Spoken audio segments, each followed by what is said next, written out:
Namaskar to everyone. So let's start the meeting. It's 4 o'clock. So all our distinguished speakers, guests, and participants who have joined on this Zoom platform and also on the YouTube Live, a very warm welcome to this international seminar on Microvita research, that is Microvitology, ISM 2021, which is organized by Society for Microvita Research and Integrated Medicine from Udaipur.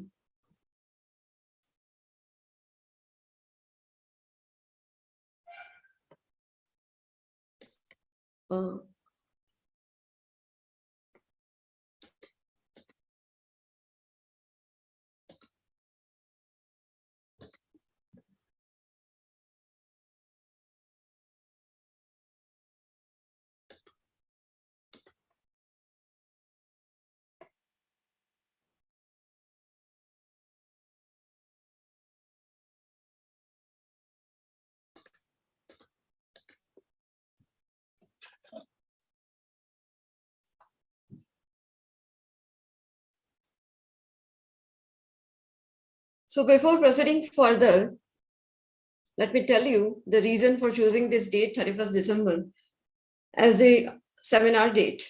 Because today is 35th anniversary when Shri Sarkar gave the concept of Microvita on 31st December 1986. And for this purpose, we are celebrating this day, Microvita Day, 31st December since 2009.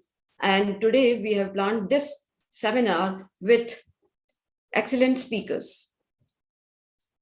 Shri Sarkar has rightly told that we have to start immediately research work on this Microvita work, and because otherwise the problems of many of this world will not be solved in a better manner.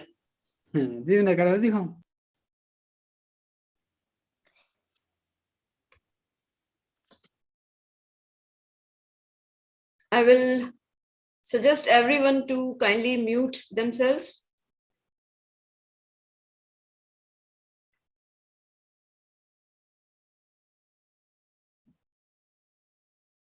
So now to begin with, I welcome Ms. Taponishta Rathod for a positive Microbiota filled beginning by singing a Prabhat Sangeet PS number 4854, Tumi Je Agun Jwaliye Dile. May I request all the participants who have joined kindly mute themselves for the better connection of this seminar. Namaskar. যে আগুনে জ্বলিয়ে দিলে তুমি, যে আগুনে জ্বলিয়ে দিলে সবার প্রাণে আমার প্রাণে, সে আগুন চড়িয়ে গেল, সে আগুন চড়িয়ে গেল দীপক রাগে গানে গানে, সবার প্রাণে আমার প্রাণে, যে আগুন জ্বলিয়ে দিলে, যে আগুন জ্বলিয়ে দিলে, হে উদ্গাতা গণের রাজা, হে উদ্গাতা গণের রাজা, তোমায় ঘিরে অনুর নাচা, শাস্ত্রে বলে তোমায় খোঁজা, শাস্ত্রে বলে তোমায় খোঁজা, সার্থক হবে প্রীতির ধ্যানে, সবার প্রাণে আমার প্রাণে, যে আগুনে জ্বালিয়ে দিলে, যে আগুনে জ্বালিয়ে দিলে সবার প্রাণে আমার প্রাণে, আমি তোমার অনুরানু,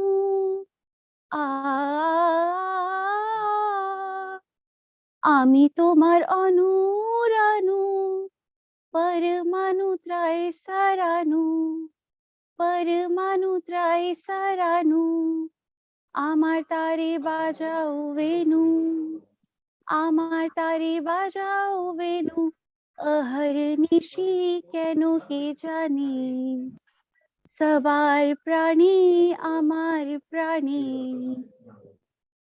তুমি যে আগুন জ্বলিয়ে দিলে, যে আগুন জ্বলিয়ে দিলে সবার প্রাণী আমার প্রাণী, যে আগুন জ্বালিয়ে দিলে, যে আগুন জ্বালিয়ে দিলে সবার প্রাণী আমার প্রাণী।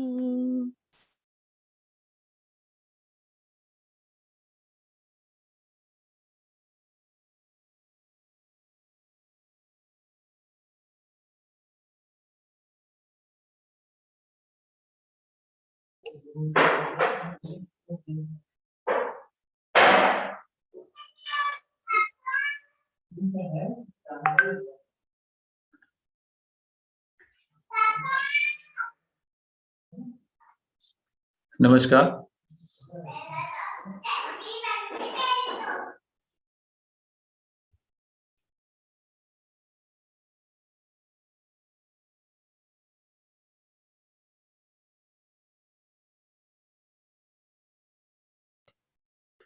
Thank you very much, Taponishta, for this positive microwater field beginning of this international seminar. I would like to mention here is that Prabha Sangeet is another marvelous contribution of Shri P.R. Sarkar. It's a wonderful collection of 5,018 songs, and many of them are drenched in the mysticism. And in this particular song, PS 4854, a spiritual aspirant is telling that, oh Lord, you have kindled fire in everyone, in me and everyone, and around you, all atoms and molecules, they are dancing, and among which I am the minutest atom of the atom, from whom you are just calling from so long on. So with this positive beginning, now I invite Dr. Dinesh Sharma ji, Vice President of Society for Microbiota Research and Integrated Medicine, for welcoming all the delegates and participants and speakers. So over to Dr. Dinesh ji.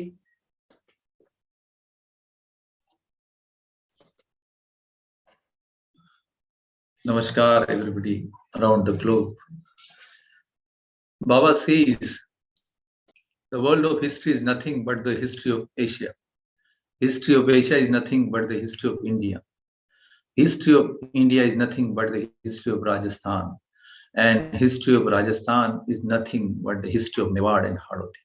And the history will again revive after 500 years. Now we are on the edge of the dawn.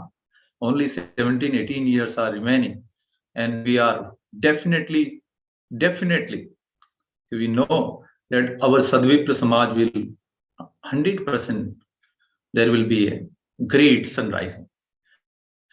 On the dawn of the time, on the era of the bright human cosmos society, we are just going to feeling all the energy. The Microvita, Microvitology, an international seminar on this Microvita Day, 31st December 2021. Our great speakers are beloved, Baba's beloved son, Harananji. Everybody knows their personality, their inner core, and their devotion and dedication, the highest scope of the India IPS officer, and having the great virtues and values of the Baba's ideology.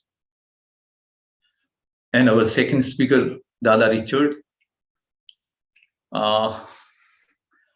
Just we are on the edge of like North Pole and South Pole, US and India.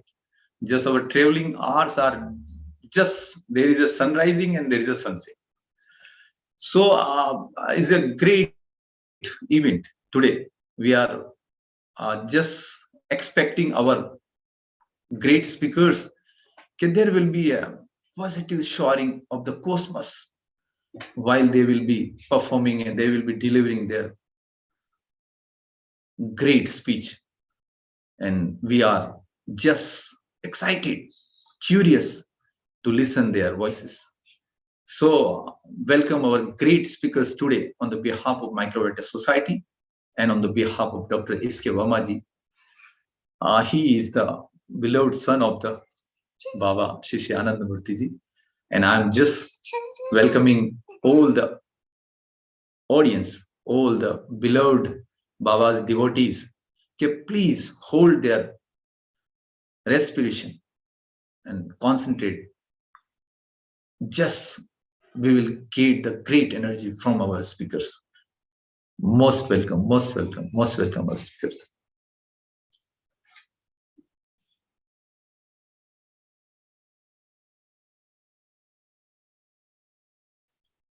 Over to Vartika.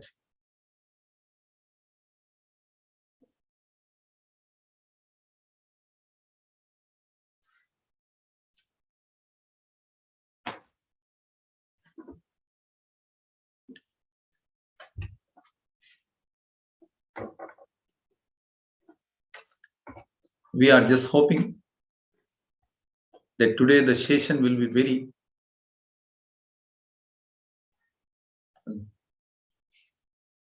grateful of energy, and we are definitely hopeful that whatever we will receive from the audio microwater, from the voice, from the inner core of the speakers, we will be very blessed.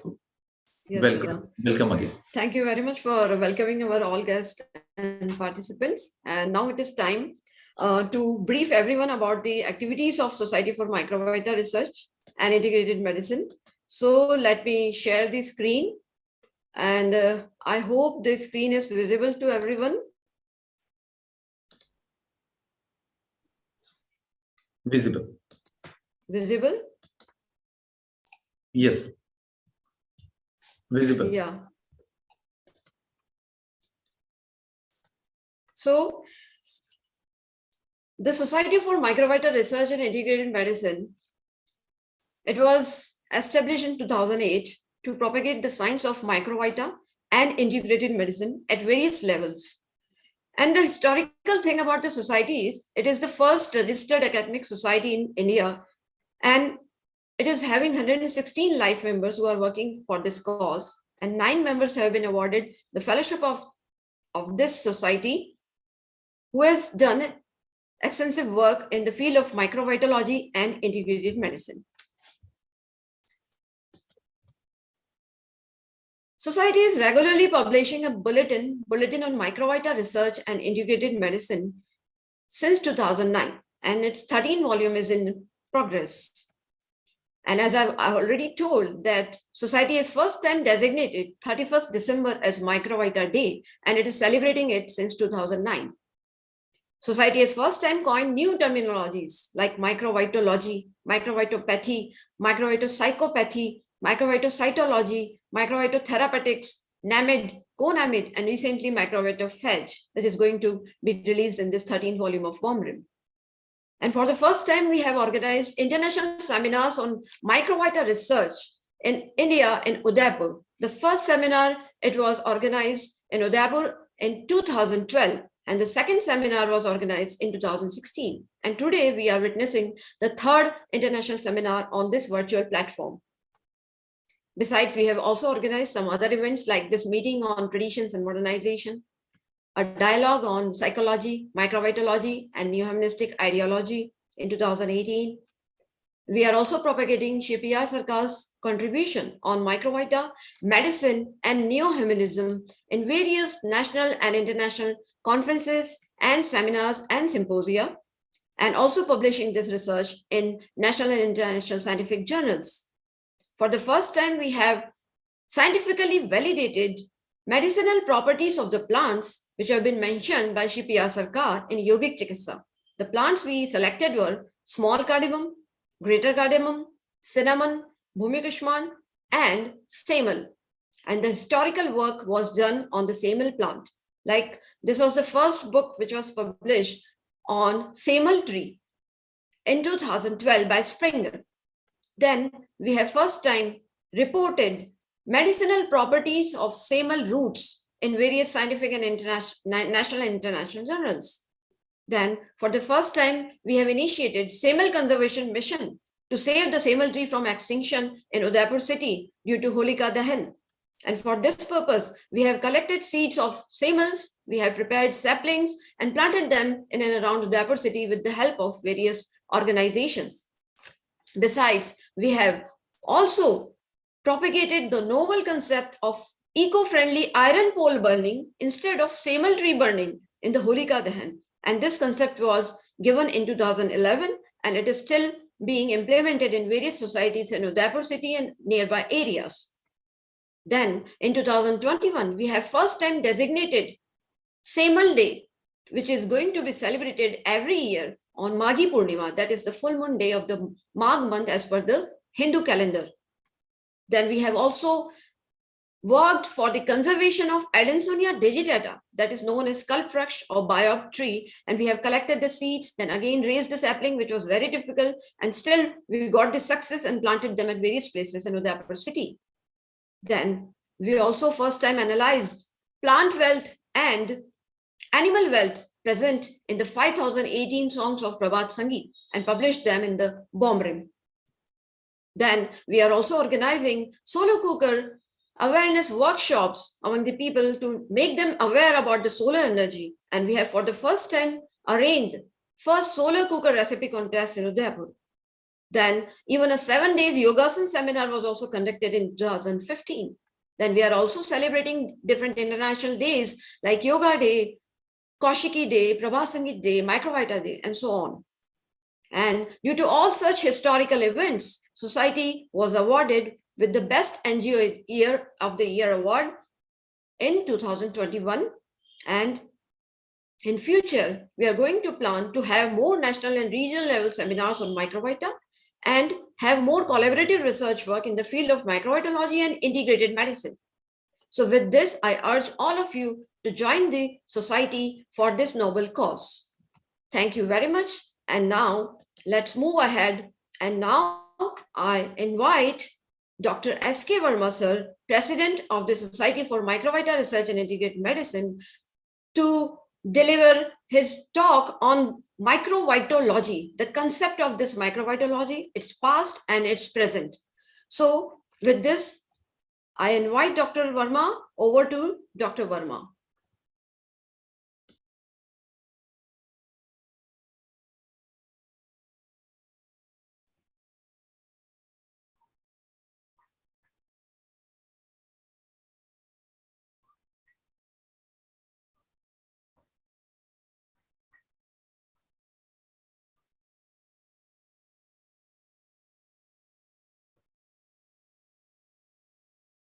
Namaskar to all. Can you hear me? आवाज आ रही है? Yes. Okay. Yes. So namaskar to all brothers and sisters. Good morning and good evening to all overseas participants. And I feel honored and privileged to be talking on this auspicious day, the Microbiota Day, and the intricate topic of microvitology. Now, this microbiology is the study of the science of microbiota, the mysterious emanations of cosmic factor, their physical structure, their characteristic, their categorization, their effect on human physiology, biopsychology, and their disease-generating pathology, as well as their implication for the overall human welfare.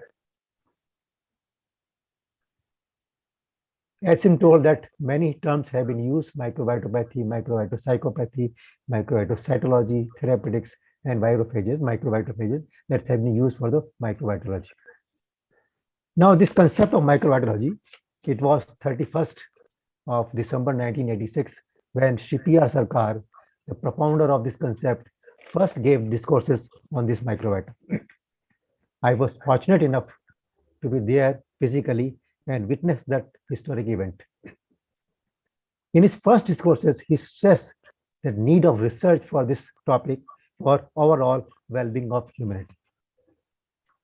And after that, 86, he gave discourses in 87, 88, 89, and so many discourses in following years. In every discourses, he stressed about the research. Now, even after the many years, the research work on this concept is still in its infancy. And therefore, in view of that, there was a need to make a society, and that's why we make a society to give some research work and propagate this concept in the humanity. It was in 2008 that this society was formed. Now, coming on this microvitum or microvita, a plural, these are the entities which come with the realm of both physicality and psychology. Expression, which are smaller or subtler than atoms, electron or proton. One can say that electron is formed by millions of microvita, and they are also smaller than the psychic realm, that is the subtlest psychic realm is the ectoplasm. So smaller than ectoplasm on psychic level, smaller than atoms, electron in a physical level. And therefore, these are the smallest living entity, smallest unit of life, cellular line between the electron on physical level and ectoplasm on this psychic level. Now, this psychic cellular line is that initial stage of matter is considered as a microwater, or a cruder stage of idea is also taken as a microwater. If atom is constituted of the matter, the idea is the constitution of the microwater. So if you powder down the atom by any means, you get a microwater, because atom is formed by millions of microwater. But by any means, if you can powder down microatom, what you get is the idea. Therefore, this microatom is a cellular line between the atom and the idea.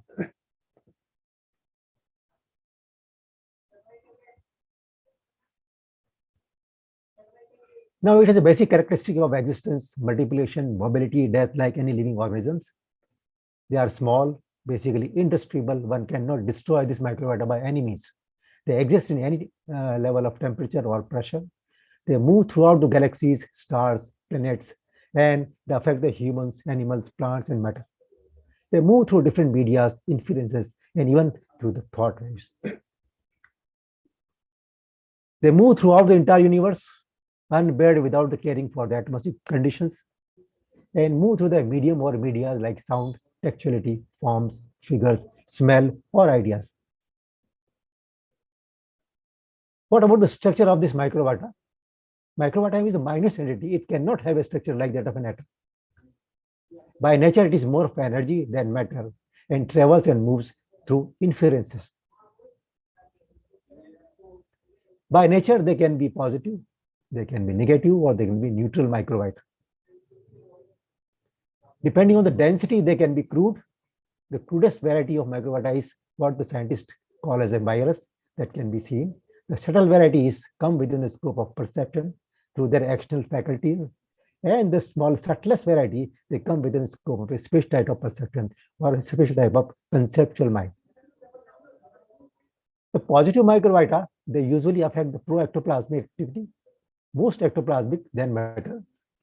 They start functioning first in the mental level and they filter down to the physical level. They help in spiritual elevation. On the other hand, the negative microbiota are the pro-materialistic, functions directly at a Vishuddha chakra and moves downward, and they degrade the mind. At what level? What is the level their work? What is the space? As you know, there is a physical space, there is psychic space, there is spiritual space, and in between there is a psycho, supra-psychic space. The negative microbiota work mostly at the physical status. Positive can go up to the psychic level, but they cannot touch the spiritual level because they are the originator of cosmic mind. They affect the glands, subglands directly or indirectly, the plexi, and the mental propensity are affected. As you know that the body is, according to the physiology of yoga or yoga psychology, there are chakras or energy sources in the body which can control all the glands and system, and all these chakras are affected by this microbiota. Lower chakras are basically affected by the negative microbiota. The higher chakras are affected by the positive microbiota. And positive microbiota are conducive for the spiritual elevation, and negative microbiota can have a state of degeneration. Because of action on the plexi, they affect all sort of propensities of the body, like pro-physical, psychic, or pro-spiritual propensities. In human body, there are mostly 50 propensities are controlled by this chakra, and all are affected by this microbiota. Negative microbiota will not die of temperature. They will die only of a natural death.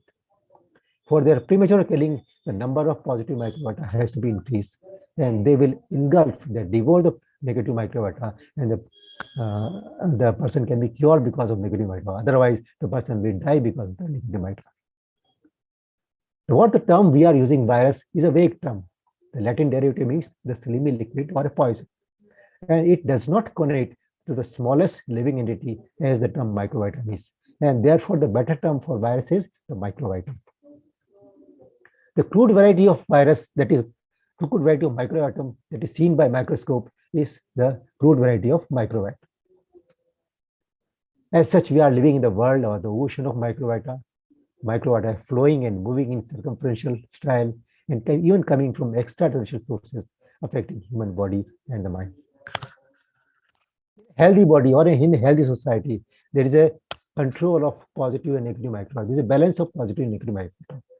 And therefore, one should properly utilize both positive microvita and negative microvita to maintain a state of equilibrium or equipoise in order to achieve the complete physical, psycho, spiritual progress. The microbiota disease caused by negative microbiota can only be cured by increasing the number of positive microbiota, and they will devour the negative microbiota. Now let's have an example. This is a state of health where the positive microbiota are equal to negative microbiota. This is not the physical, psycho, spiritual health. Both are balancing. Suppose a person is involved in more of the spiritual practices, utilizing more of positive microbiota. Their balancing negative microbiota has to be utilized for social service. So in order to get the balance, and otherwise imbalancing will cause a lot of disturbance. So in health, there is a balance between positive and negative.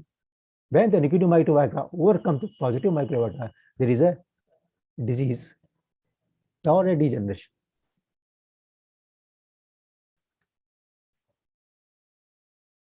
In order to overcome that disease, you have to increase the number of positive microbiota to balance the negative microbiota.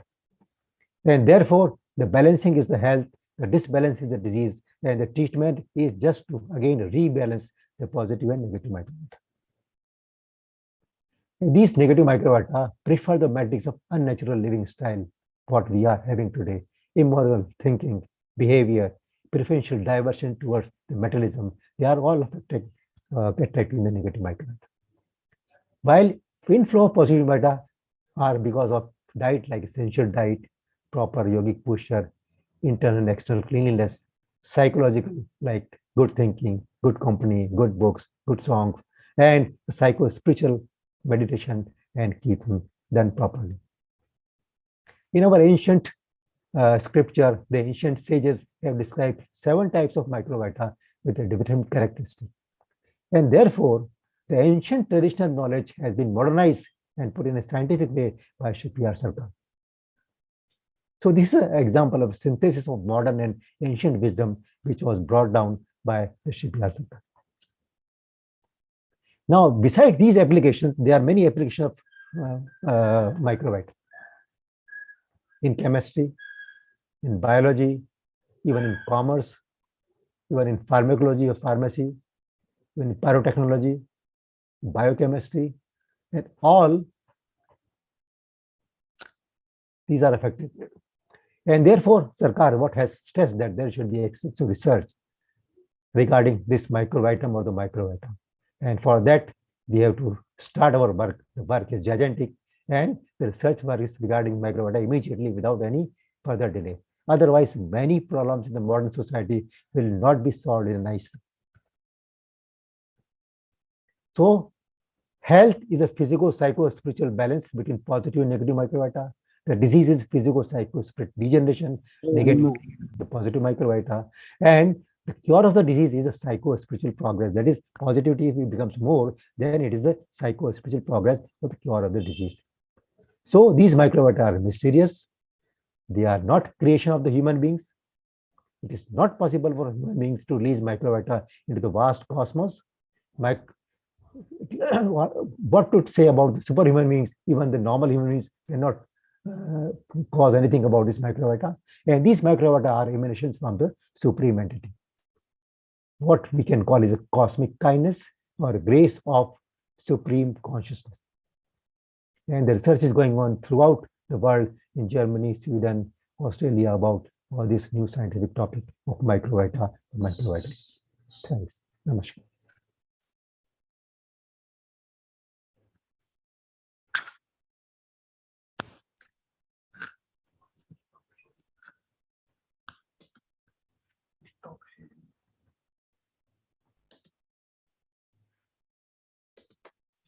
Thank you very much, sir, for this brief introduction about this microvitology. And now it is time to invite our first esteemed speaker, Shri Harananji. So let me first introduce him.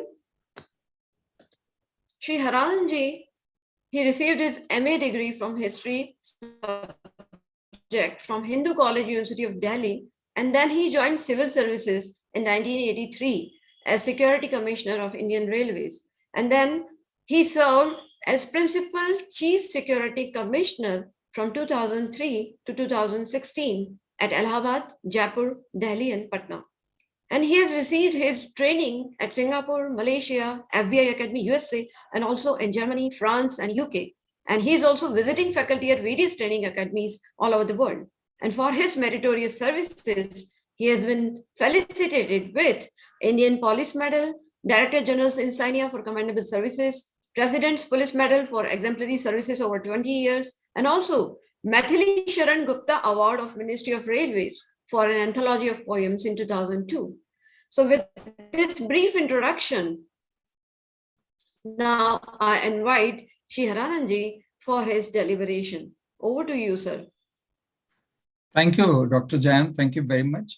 I'm really privileged to have this opportunity to share the platform with all of you. And Dr. Verma has beautifully elaborated things about Microvita and its all its dimensions. So I need not further comment on those areas because they have been well explained. The caption that I have chosen today,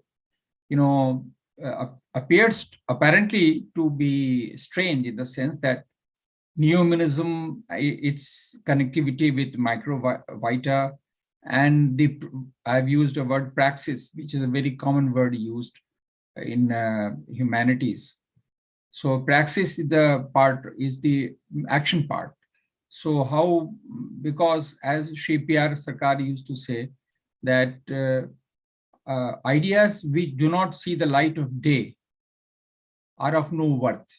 And at one point, he also quoted the famous statement of Karl Marx when he said that philosophers have interpreted the world. The point, however, is to change it. Now, this is also a part of the inscription written on Karl Marx's grave, 40 miles north of London. So, because if an idea does not see the light of day, has any actional dimension, as we say in history, that history has been the graveyard of ideologies.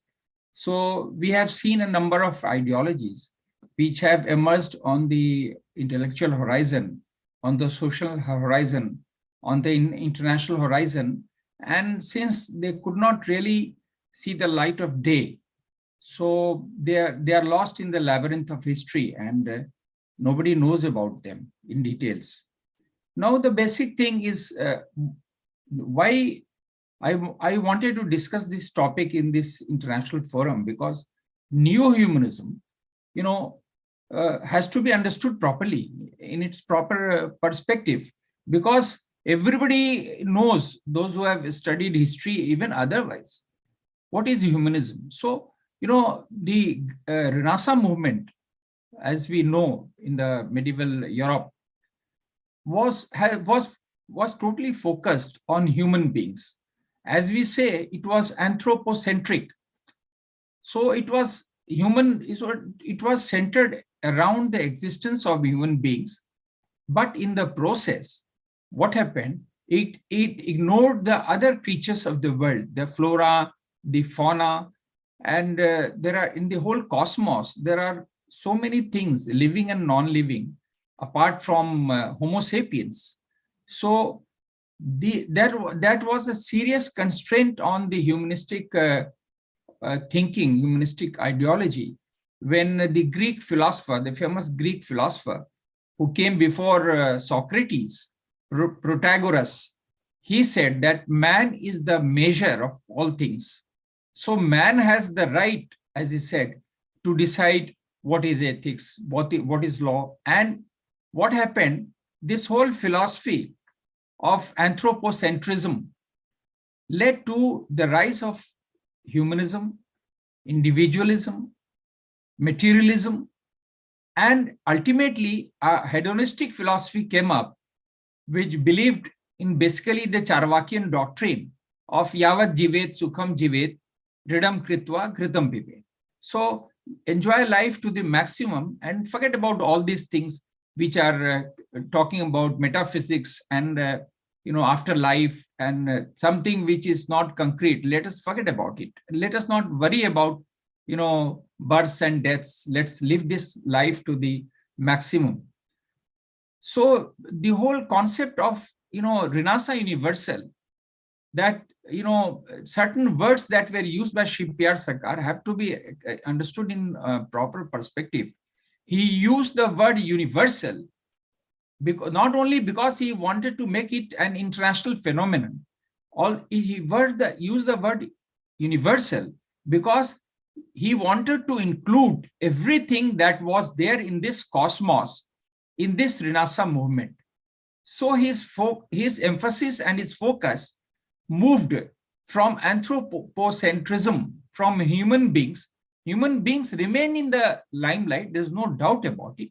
But those who had moved to the periphery, who were marginalized in the human process of human thinking, like animals, birds, the whole ecology.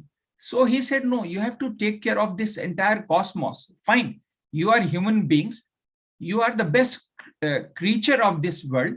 Therefore, it is your ethical, moral responsibility and personal responsibility to ensure that subhuman creatures, they also exist and they flourish, they multiply, they proliferate, and they exist in a peaceful way along with human beings.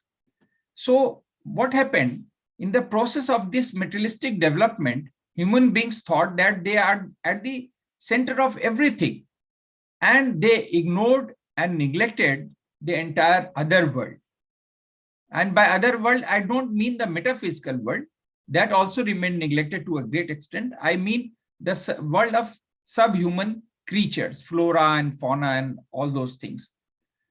So the equilibrium that was there in nature, where everybody lived peacefully in a spirit of interdependence, in a spirit of coordination, in a spirit of cooperation, that spirit had to be restored.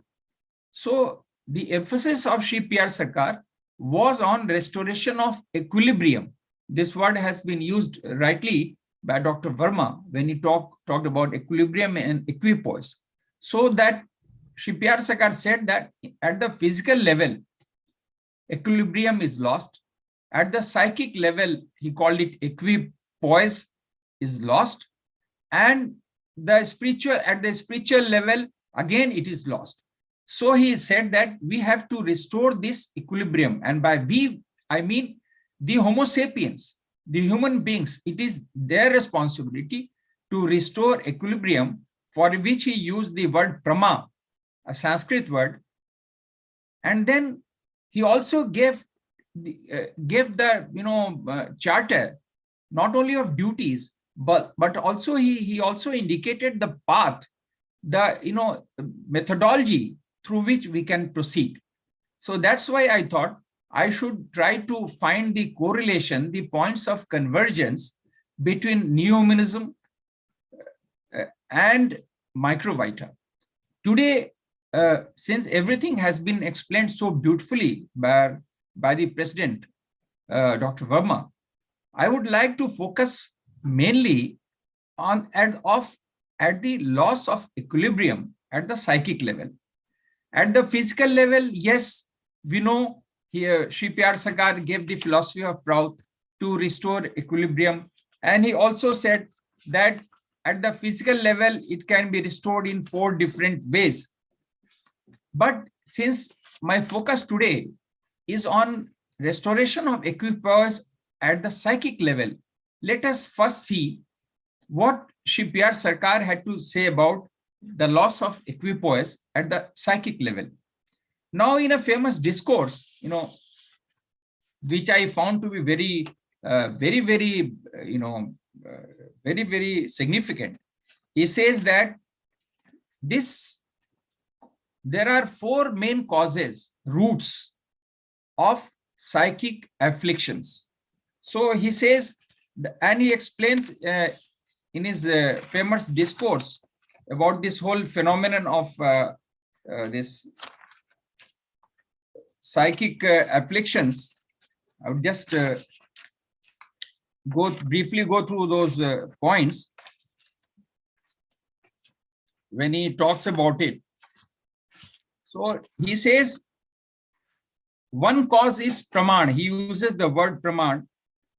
He says that if a person is too much after analytical application of things in life, so he starts looking for too much of praman, which he says can lead to a serious confusion. And he has given an example that blind faith in a person or book, unquestionable faith, can result in defective cognition. He says that. So we know about certain dimensions of thought where blind faith is pursued, and you cannot question the tenets of that faith, of that religion.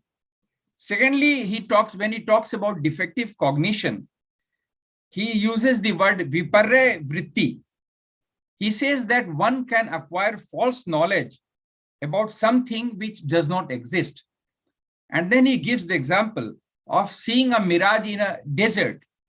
किसी रेगिस्तान में मृत तृष्णा को देखने की स्थिति जो है, it does not exist. But then we feel that water exists, but it is a mirage, as all of us know. Then he talks about vikalpa vritti. And this is a beautiful concept where he says that when we use words or expressions in a different sense from that which properly belongs to them, then it is a situation which may cause serious psychic affliction. Perhaps I would like to explain it.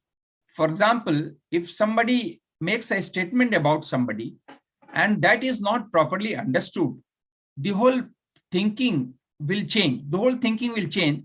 Perspective will change. So he says that words have to be taken in the proper perspective. And the most beautiful examples of this, this dimension of thought can be seen in a number of songs in Prabhat Sangeet. I am doing a lot of research on the different dimensions of Prabhat Sangeet, and I was fortunate to share the platform and speak many things about Prabhat Sangeet. I have to work on it. I'm working on it. So Prabhat Sangeet, I found that a lot of new words have been used. A lot of old words have been resurrected, and it is difficult to find the meanings even in dictionaries. So he wanted to make it very clear that words should be understood in the same meaning in which they have been conveyed. Then he says he uses a word nidra, which he explains in a different way. We should try to appreciate this. He says the propensity which creates a psychic vacuum, is called nidra.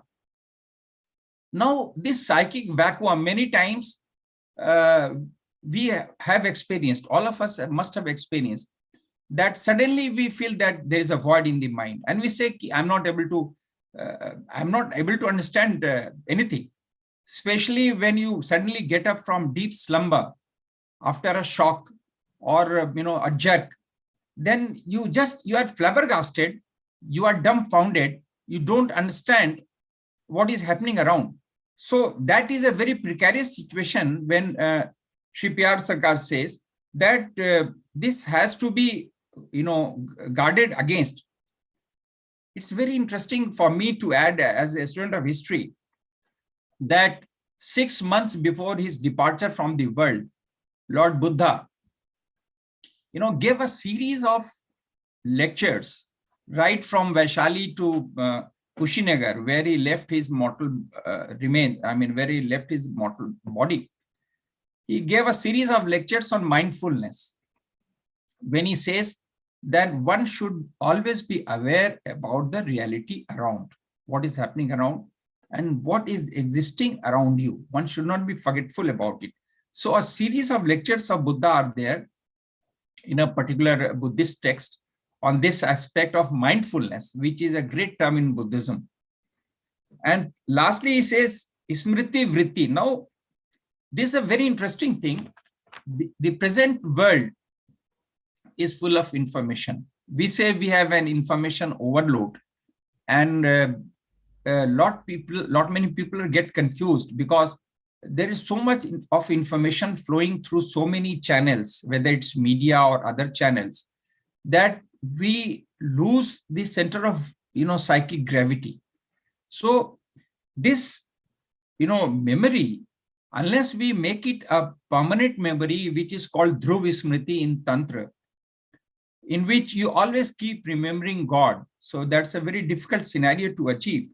But he says that, this memory, this has to be very selective, and mind in its natural process often remains in an auto delete mode when it goes on deleting so many things. For example, every day we see so many things, but we don't observe them. When we are walking across a road, we see so many things, but we shall not be able to recollect all those things if we are asked to recollect what all did we see in the morning walk today. So memory, he said, can create a serious problem, and that's why he uses a beautiful, he throws a beautiful idea in one of his discourses when he says that oblivion is a providential decree. Oblivion is a providential decree, and this is within quotes, and it means a lot because we have to get rid of this information overload and move ahead, and we have to be very selective about the whole process. Now, these are the major causes of psychic afflictions as explained by Shia P.R. Sarkar, and then he lays out a process through which we can get over it. Since I am talking about restoration of equipoise in the psychic world, now I will also come to role of Microvita. Now, as Dr. Verma beautifully explained, positive Microvita has a great impact on many plexi, many chakras, and we need to slightly go in detail about it to understand how we can really go about it. So, about positive Microvita, as rightly explained, it has a great impact on human beings and even on animals and non-living beings, as explained just now by the previous esteemed speaker. So, for example, Lord Shri P.R. Sarkar says, good literature, good music, good books, good company. Now, this is these four areas are very critical. And here I would like to highlight one thing. I'm talking about the praxis part. How do we go ahead? The roadmap, because the roadmap has to be understood properly, so that unless we understand it ourselves, we cannot explain to others. So the roadmap says that we have to optimize on time. One of the 5 principles of Prout also talks about maximum utilization of psychic resources. We normally tend to focus on physical resources. That is fine, but right now we are discussing about psychic resources.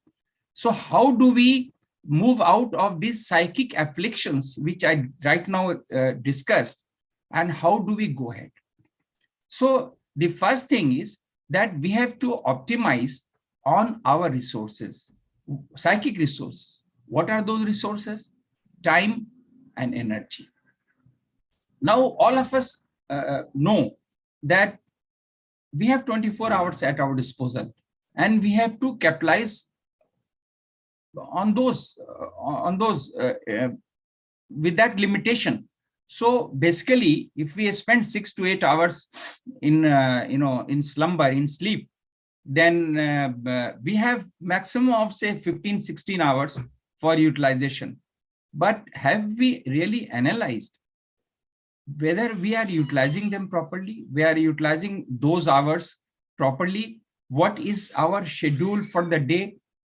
A great philosopher had created the discipline that when you go back in the evening after work, you have to analyze the good things you have done in the daytime, the bad things that got done, acts of commission and omission, as we say, we should list out. And so that next day when we go out for work or work from home, whatever be the scenario, we have to be cautious and conscious about those mistakes which we committed yesterday, so that we do not repeat them today or tomorrow. So this analysis, he says, Sri P.R. Sarkar says, is very important to move towards a process of synthesis. He says one important thing to move out of this whole psychic arena of problems is to move from an analytical approach to a synthetic approach. And by this process of synthesis, what he means, he does not say that you don't analyze things. He says that you apply your discretion. You apply your discretion and you use one yardstick. He says it very clear in his great discourse on new humanism. He says, how do you judge whether an action is good, whether a philosophy is good or bad? He says there is only one yardstick, whether it is blissful or non-blissful. This is the terminology he has used. So for any action, for any thought, any idea, we have to judge whether it is blissful or non-blissful. Since now Microvita also travels through ideas, we have to guard our minds against this onslaught of ideas. I know a survey on this flow of ideas in the mind, I was going through, I found that the survey says that in a particular day, 50,000 ideas come to our mind. 50,000 ideas. So how do we screen them? How do we handle them? How do we manage them? So this flood of ideas has to be handled very, very consciously, so that we don't get burdened with ideas which have negative microvita in them. And we have to select those ideas which have positive microvita. So Sri P.R. Sarkar made it clear. Look, you have to be very careful about good company. You have to avoid bad company. These are not new things, but now he laid the focus on those areas. Good books, you have to be very selective about books. You have to be very selective about music. And now that since I'm working on this dimension of Prabhat Sangeet, I have found that he has made it all the more clear in his in a number of songs that you have to analyze the psychic needs. He says, Moner Chahida. Matlab, the psychic needs have to be evaluated properly. What our psychic needs and how, to what extent we can fulfill them. Here, the role of positive microvita is very relevant and important, because as Dr. Varman rightly said, the more positive ideas are generated, we move more towards proto-spirituality. It is true that microvita does not have a role in the realm of spirituality, but if we move towards proto-spirituality, positive microvita is definitely going to help them. And then it will elevate human thinking. So that is one important thing that Sri P.R. Sarkar said about this use of positive microvita. Now he says that after intensive analysis through literal and non-literal study, which he says, an examination of pros and cons, and the adoption of yardstick, which I say blissful or non-blissful structure. He says that we have to slowly focus on acceptance of what is correct and what is not correct. And then he says that once we understand things, we have to disseminate those ideas. I'm really happy to see that the team led by Dr. Verma and Dr. Vartika Jai and so many other persons are there, have done a wonderful work in not only restoring the ecological balance. For example, the beautiful work that has been done on simul trees, which is a threatened species. So, and the beautiful compendium that this society has published about these plants. It's a beautiful book, monumental book on ethnobotany. So this is a very good initiative by a team led by Dr. Verma in this dimension. This is to awaken the whole society, not only about plants, but look, it is a message that goes around that all those things which are threatened, which are going to be extinct, which are endangered, which are neglected and ignored by human thought, human society, need to be taken care of, need to be restored, need to be replanted. So it is not about blind afforestation, it is about selective plantation. So it has a particular teleology, it has a beautiful, pious, benevolent, blissful goal. As Shri P.R. Sarkar says, the yardstick is blissful or non-blissful. So it's a blissful structure. So, and finally, Shri P.R. Sarkar says, we have to liberate our intellect in this process. So once we move from analysis to synthesis, we basically move towards a process of liberation of intellect. We free our minds from the psychic afflictions. We attack the dogma, which are rigid boundary lines, psychic boundary lines, which tend to, enshackle our minds within a certain framework. We need to break those shackles, move ahead, and then enlighten ourselves first, and then enlighten the whole society. Because as a famous Urdu poet says, "Roshni dene wale ko bhi chahiye ek diya apne ghar ke liye." A person who is spreading the light of awareness should also light a candle for himself first.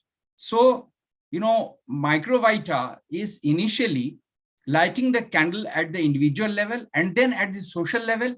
And then it is trying to restore the interconnectivity between the individual level and the social balance and the social level.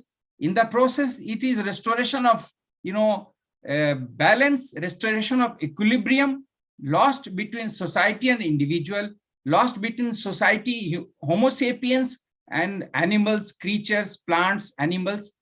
So this is a massive exercise that all of us have to do, and all of us are trying to do at our micro levels, but slowly it should move towards the macro level so that everybody gets benefited. And I feel happy when I find that even United Nations has laid down, sustainable development goals, in which it has listed all these things, climate control, preservation of these plants and everything. So the whole world is moving towards that cosmic thinking, cosmic benevolence. So I'm happy that now this awareness is increasing. And I again thank the whole organization, society, for providing me this opportunity to share the platform, to share my views and certain ideas of Shri P.R. Sarkar. That's all from me. Thanks a lot. Thank you. Namaskar.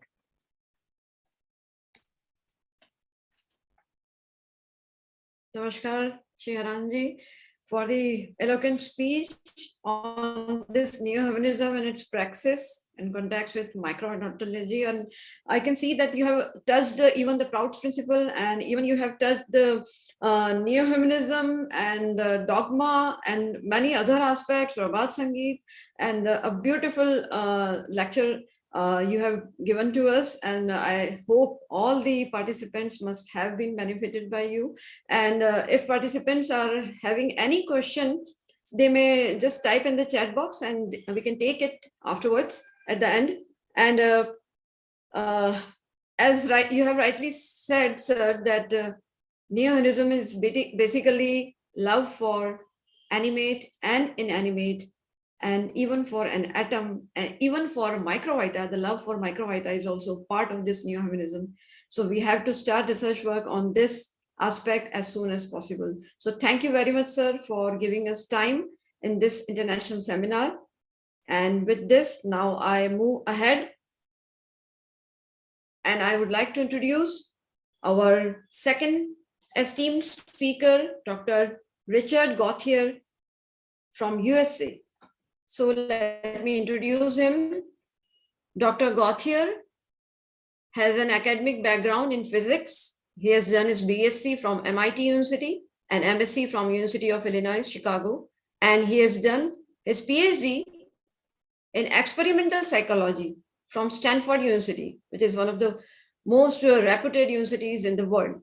And he has served as a college physics instructor for 18 years and retired from there in California. And currently he is residing in Utah in USA.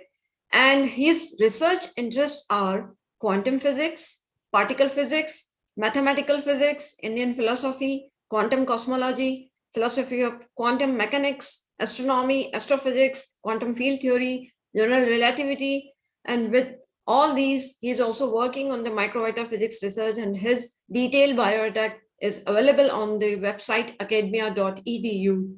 And with this brief introduction, now I invite Dr. Gauthier to his deliberation. And first, let me share his presentation so that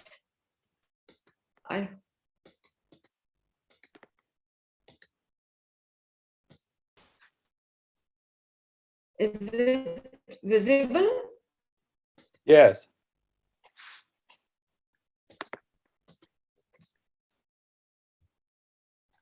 Fine. Yes, sir. Over to you, Dr. Gauthier. Thank you so much. And thank you for inviting me to this wonderful program on this 25th anniversary of Sri P.R. Sarkar giving his first discourse on Microvita. 35th, right. 35th? Yeah. Yeah, from 1986. 86, right. Yes.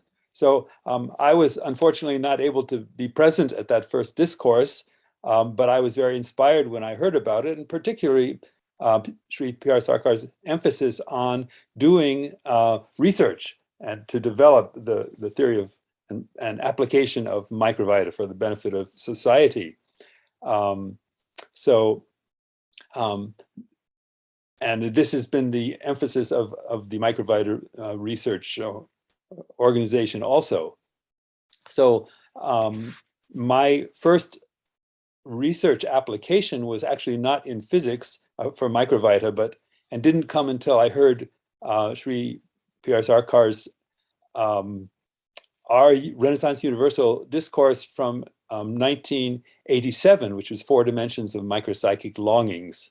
And from that, I found a connection between that discourse and evolution.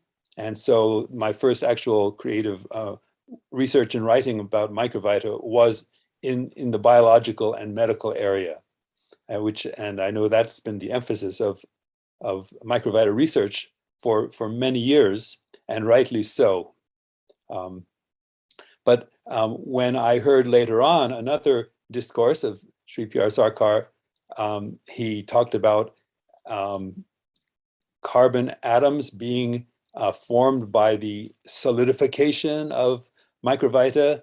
That rang a bell for me, because I thought, oh, that there's a way to think about Microvita in terms of the formation of matter and its relationship to energy as well. And because of my physics background, I thought, well, maybe I can make some kind of start in looking at the Microvita from the physics side.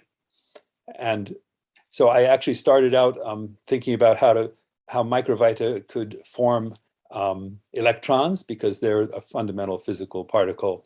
And that research went on over a number of years, and I'll explain that in my talk, but it led up to thinking about cosmology. And my talk today is on the relationship of cosmology to microvita, and also to give an overview of what my own research, which led up to thinking about microvita in a cosmological way. All right, so the title of my talk, Hybrid Steady State Big Bang Model of the Cosmic Cycle of Creation and the Microvita Structure of Elementary Particles. So could you give me the next slide, please? All right. So here, I'll read it first. Sri P.R. Sarkar's theory of cosmic cycle of creation is a hybrid, that is a combination model of cosmic creation of the universe, combining a steady state model, that his cosmic cycle of creation with the creation of mind and cosmic mind, and then the different stages of the evolution of matter is, I would call that a steady state model of evolution of the universe, coming from unqualified supreme consciousness to cosmic mind, and then to galaxies, planets, and life, but to combine that with a Big Bang model, which is the present scientific model of cosmology, that the universe began with a Big Bang at around 13.8 billion years ago, and has proceeded up until the present stage. So looking at both of those. So I'm just going to read. In the steady state phase of P.R. Sarkar's cosmic cycle of creation, atoms and stars evolve as material waves are formed within the cosmic mind, as it evolves through 5 stages of successively shortened physical waves: ethereal, aerial, luminous, liquid, and solid, with the corresponding formation of atoms and molecules, gas clouds, stars, and planets, leading to the further evolution of life and minds. In the extroversive phase of the cosmic cycle, from supreme consciousness to the crudest matter, there are huge explosions called Jadasvota of highly condensed solid matter that did not evolve into living beings during the steady state period of the cosmic cycle. This Jadasvota is not the Big Bang, but it's like the supernova explosions of an old star that creates heavier atoms like lead and gold. This is the physical description of cosmic evolution. These supernova occur. So in this Jadasvota, solid matter is converted back into physical space and other fundamental physical factors, allowing the steady state cosmic evolutionary process to continue, generating matter, stars, life, and minds in the usual way. But where does the Big Bang, the scientific Big Bang, come into P.R. Sarkar's cosmic cycle of creation? This is a question that has caused me to wonder for quite some time, how to bring the spiritual philosophy of the cosmic cycle of creation with the scientific approach to creation, which is now the Big Bang approach. So P.R. Sarkar's concept of microvita suggested that the fundamental physical particles and chemical atoms are formed from microvita, subtle subatomic living entities that move throughout the universe and help generate matter, life, and minds. So the historical development of my microvita model of photons and electrons is included in this presentation. Next slide, please. So from a scientific point of view, the universe is considered to have started from almost a single or singularity point of energy about 13.8, that's not the more accurate value, 13.8 billion years ago, and expanded from a point of energy into a mix, a high energy mix of fundamental particles like quarks and gluons, which later, and electrons that later formed atoms and those atoms expanded into the universe, and in around 380,000 years, there was a different density of the universe, and some parts were hotter than others. And that difference in density of the universe and temperature evolved over now 13.8 billion years to create the galaxies, stars, and planets that are existing in our current universe. So this is the Big Bang model. Next slide, please. And that Big Bang model was actually described first by a Belgian astrophysicist and priest, Georges Lemaitre, based on Einstein's general theory of relativity, which Einstein did not himself predict the Big Bang. Georges Lemaitre, analyzing the equations of Einstein, predicted the Big Bang with astrophysical results that could be predicted and observed experimentally by physicists and astrophysicists.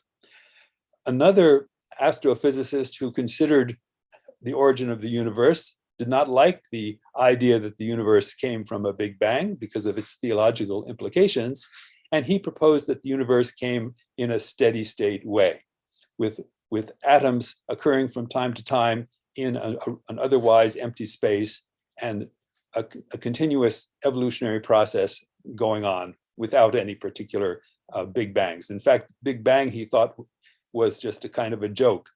He used the word as a joke when he first invented the term Big Bang. So the two theories, Big Bang theory and steady state theory, and the Big Bang theory is currently the one that is accepted by cosmologists, mostly. Next slide, please. Now, Prabhat Ranjan Sarkar also proposed a cosmic cycle of creation from a spiritual point of view, but he also indicated that there is a physical, then vital and psychological aspect to the whole cycle of creation. So, and that cosmic cycle of creation has large explosions of matter, which can continue the evolutionary process of the universe also. So I would describe the evolutionary theory of Sri P.R. Sarkar as a hybrid model between steady state theory and Big Bang theory. Thank you. So in the steady state evolution of matter in the cosmic cycle of creation, according to P.R. Sarkar, atoms and molecules are created continuously as 5 fundamental physical factors, evolve successively by the crudification and shortening of mental waves within the cosmic mind. First comes long waves of ethereal factor or empty space. Shortening of the ethereal waves produces aerial waves. The first simple atoms and molecules appear as widely dispersed gases in space.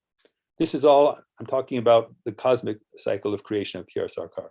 With further crudification of the cosmic mind, still shorter luminous waves are produced, and the atoms and molecules gather and form luminous stars and galaxies. Then liquid waves evolve, and molten planetary objects form around stars. So liquid factor is coming in. Then solid waves evolve, and the molten planetary objects solidify. Living beings emerge and evolve when there is a balanced equilibrium among the 5 fundamental physical factors that supports life. This is cosmic evolution through steady state creation of 5 physical factors and particles from the cosmic mind. These physical waves may be interpreted as the quantum waves and fields of modern physics, with the fundamental particles produced from these quantum fields. Could I have the next slide, please? Now, the question is, now where does the Big Bang come in? I mentioned before that the Jadis-Phota explosions in the first part of the cosmic cycle of creations are not the Big Bang, but those are explosions of dead and dying stars that disperse matter into the universe and allow the cycle of creation to continue.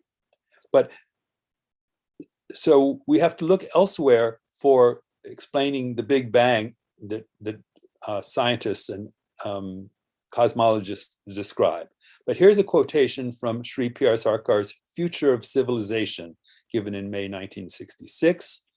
It may also be argued that a day may come when, due to constant radiation of heat and light, the temperature of the entire universe may become the same.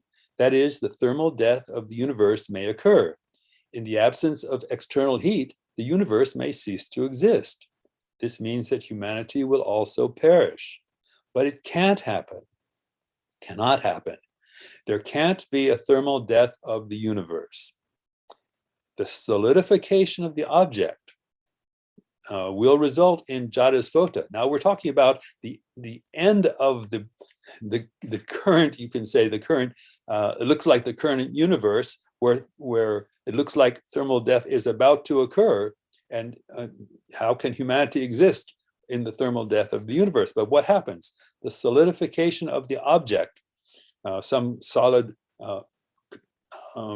formation, will result in Jadasvota. Tremendous heat will be released due to the Jadasvota or exploding apart of a particular planet. Now, remember, we're talking about towards what seems like the end of the universe, and everything has gone down to solid factor again. But there's again Jadasvota, but this time towards the end of the apparent universe, but new galaxies and stars will be formed out of it. There is therefore no cause to fear.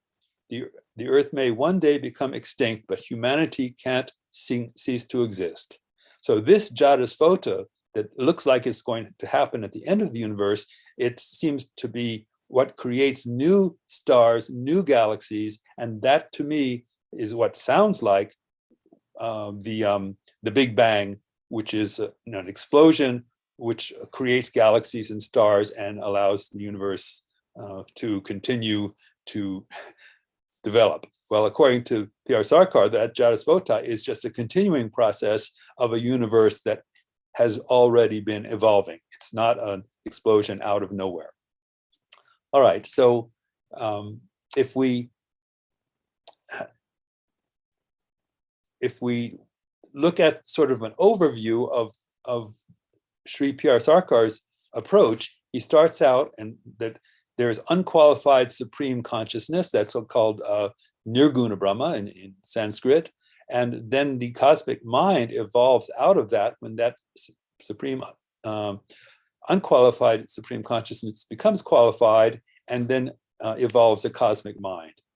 And within that cosmic mind, the universe evolves, and that universe, as according to scientists today, only 5% of that universe is ordinary matter, visible matter, chemical matter, and about 27% of the universe is unexplained as dark matter. Dark means we don't know what it is, okay? And 68% of our present universe appears to be energy, which is unknown what kind of energy it is, and so it's called dark energy. So our present Big Bang universe scientifically has a much more unknown about it than unknown. And according to Sri P.R. Sarkar, Microvita are emanated from the cosmic factor or cosmic mind, well, to move throughout the universe, generating life and mind. So I've indicated in this diagram, here's Microvita coming from a subtler level of the cosmic mind, coming into the physical universe and doing its work of creating life and mind within the universe. But there's much research to be done about how Microvita can create matter and organize the life and mind in the universe. Next slide, please. So what are Microvita? They are entities coming within the realm of both physicality and psychic expression, which are smaller and subtler than atoms or electrons or protons. And in the psychic realm, they may be subtler than ectoplasms. For such objects or for such entities, I use the term microvitum. These microvitum, or in plural microvita, are not of protoplasmic order, and as such, they've got little to do with carbon molecules or carbon atoms, which are treated in the as the initial point or initial state of life in the universe. So far as physicality is concerned, these microvita are, their position is just between ectoplasm and electron, but they're neither ectoplasm nor electron. Next slide, please. Okay. Now, when I started thinking about microvita from a physical point of view, I had to think more, what are the physical properties of microvita? And they're described as traveling through the universe from one celestial body to another. They move everywhere, crossing the boundaries of nebula, piercing through Milky Ways, galaxies, stars, satellites, planets, and meteors, and they move unbarred without caring for the atmospheric condition or the barometric, which is the pressure reading. So thinking about how can microvita travel cutting through Milky Way's galaxies, and here galaxies like our own Milky Way are about 100,000 light years across. It means it takes light 100,000 years to travel from one side to the other.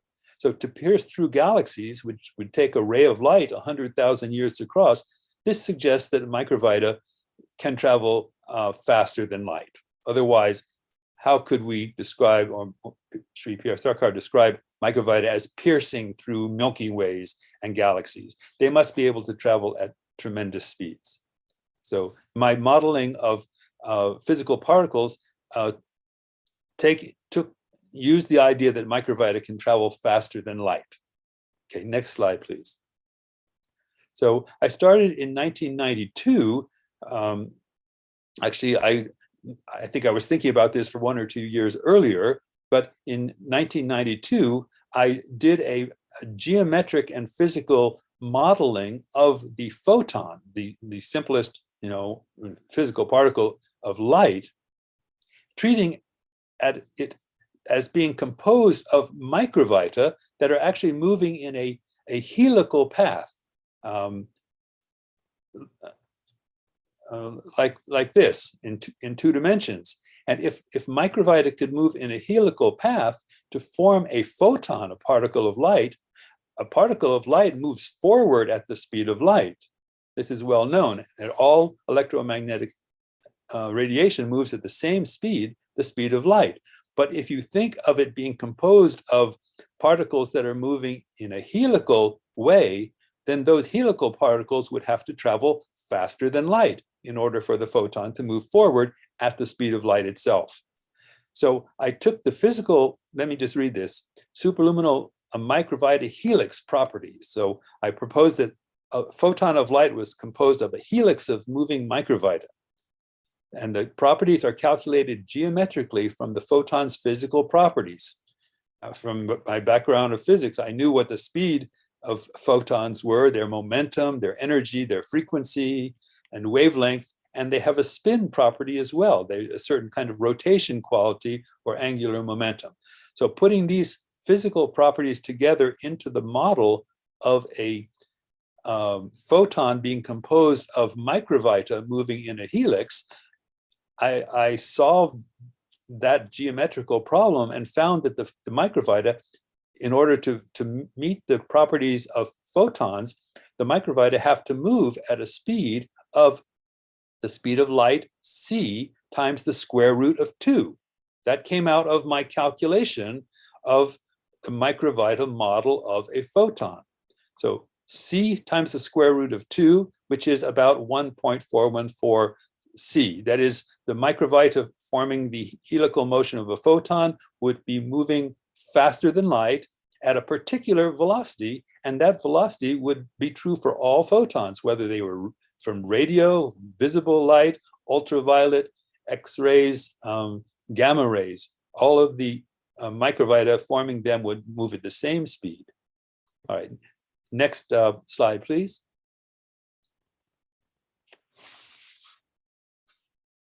Next slide, please.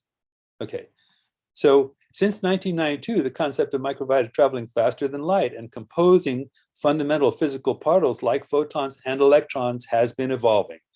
This was described in different physics articles presented at national and international physics conferences. So I presented my different models of matter composed of microvita at different national physical conferences in the United States and abroad. The physics name that I used for the superluminal microvita, because anyway, I wanted to describe it in a way that physicists could think about it in their normal physics way of thinking. So I used names that ranged from transluminal energy quantum, or TEQ. Then I called it a superluminal energy quantum, SEQ. And finally, I called them superluminal primordial information quantum, or SPRINQ. Okay. The superluminal, primordial, because they form other matter in the universe. They carry information, and they explain the quantum ideas of physics. Next slide, please. So later, from my photon model composed of photons moving in a single helix, I proposed that to create more balance of the momentum of within a photon, that it actually be composed of two different microvita particles, both moving in a helix, so the two together forming a double helix of motion to create a photon. So this was my double helix model of the photon, composed of two particles, and one would be positively and one negatively charged, equal and opposite. So the total photon is neutral. And I gave a mathematical description. And then a little later, I proposed how to get a model of an electron, because I was interested in how microvita could create the particles of physics that have mass as well. And so my first approach was to think that it was a sheet of electric charge, both positive and negative, a sheet of charge traveling and then curled up so that the actual microvita are moving faster than light, but they're forming a sheet of positive charge or negative charge. And that was my first model of the electron, as sheets of superluminal microvita. Next slide, please. And then I thought, okay, without a sheet of charge, could I make it simpler just by a point of charge? My helix model of the photon, if you take one wavelength of it and curl it up and close it on itself, it doesn't look like a helix anymore, but it's actually a closed helix. And that was a closed helix model of a resting electron. And this is what it looked like from two different views. This is the motion of the microvitum is actually moving around mostly faster than light, but internally it was actually slower than light. So it passed through the speed of light while moving around its full cycle. Next slide, please.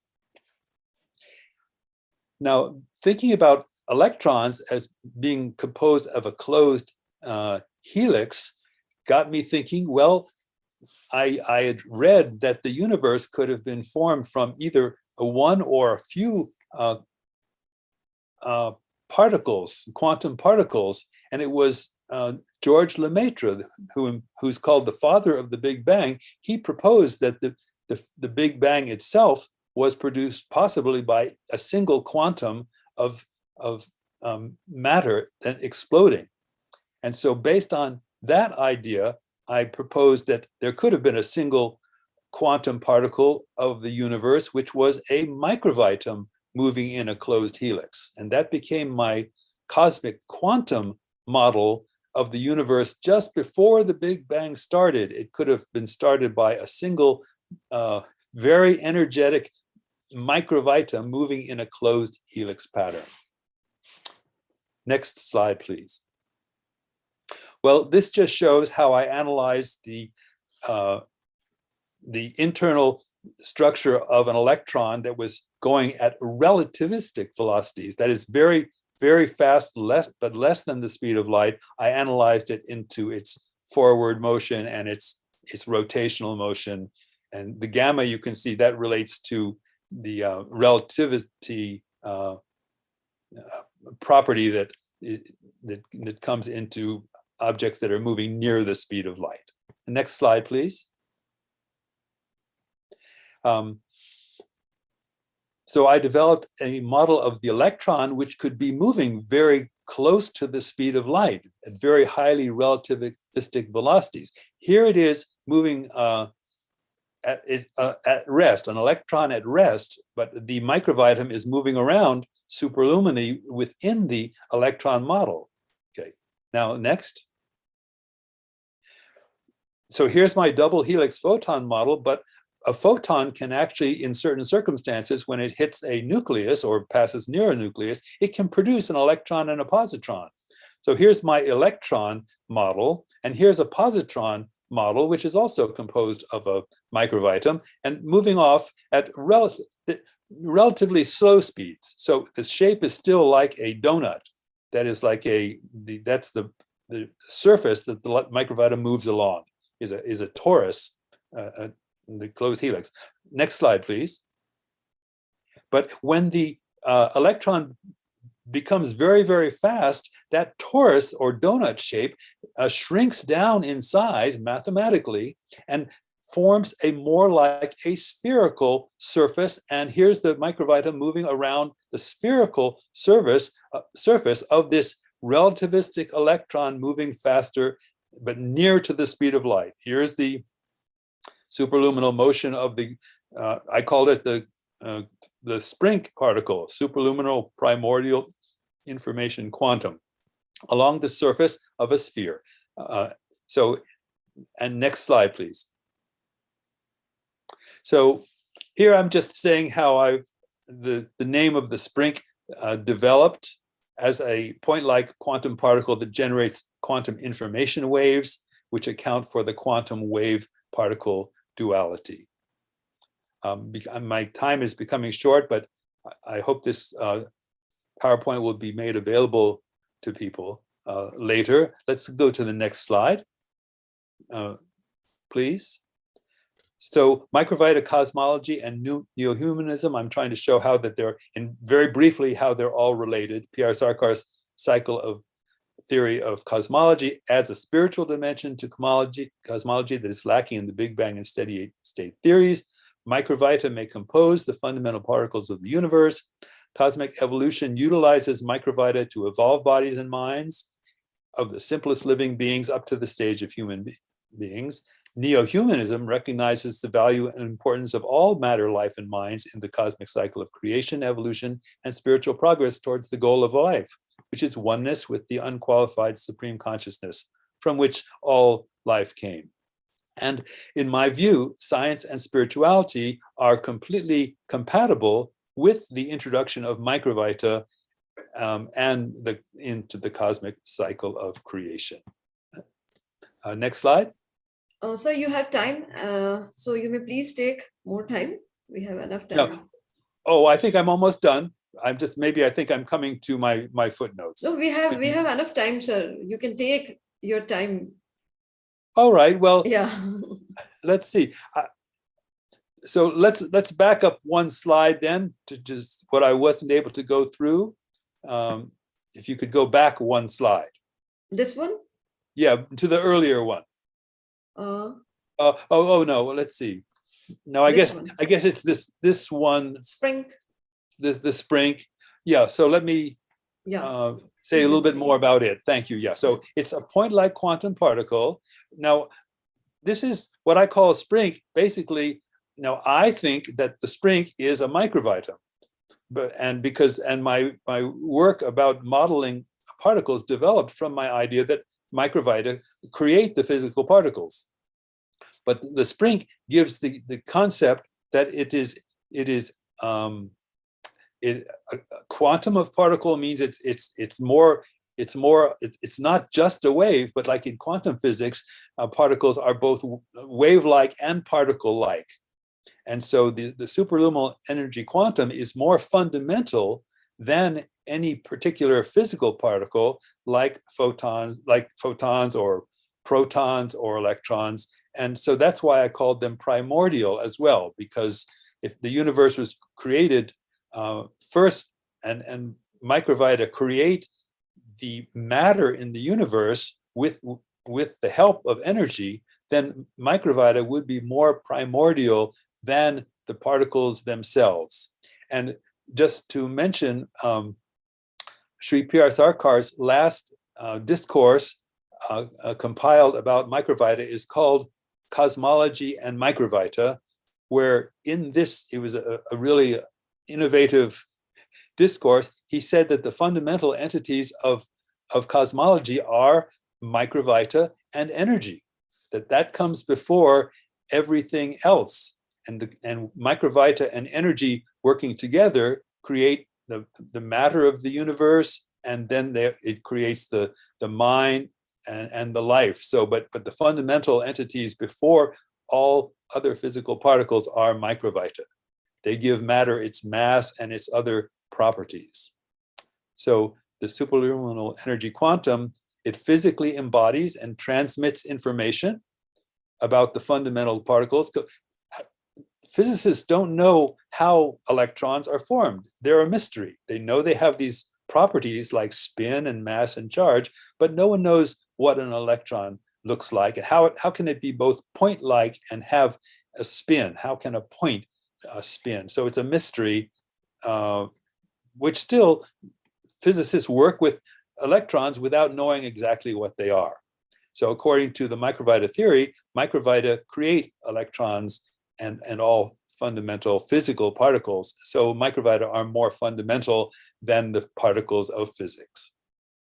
Since physical particles like photons, electrons, and other fundamental particles can transform into different physical particles, that's physically known under certain conditions, the information for creating all the fundamental particles in physics must be contained in or transmitted through the sprinks. Okay, and the sprinks are the microvita, the fundamental microvita that carry the quantum laws of physics that create the physical particles. So the sprinks composing the photon and the electron and other fundamental particles, they carry the information necessary to create these particles themselves. So information becomes a very important part of cosmology. And as you know, information is very important when you get into biology with DNA and RNA and the genetic code. Information is very important there as well. And so finally, I propose that there's one primordial sprink, which expresses all the laws of quantum physics through its motion. And that particular sprink takes on different physical forms as it creates electrons, or then it creates quarks and gluons and protons. All the fundamental particles I'm proposing is there's a single basic microvitum particle, information particle, that composes all the other the particles of physics. And that sprink, that is, if it's a microvitum, it's been created by the cosmic mind, containing all the information necessary to create the physical world. And also because the microvitum has psychic as well as physical properties, when the physical world reaches a particular point, it starts being transformed into mind again.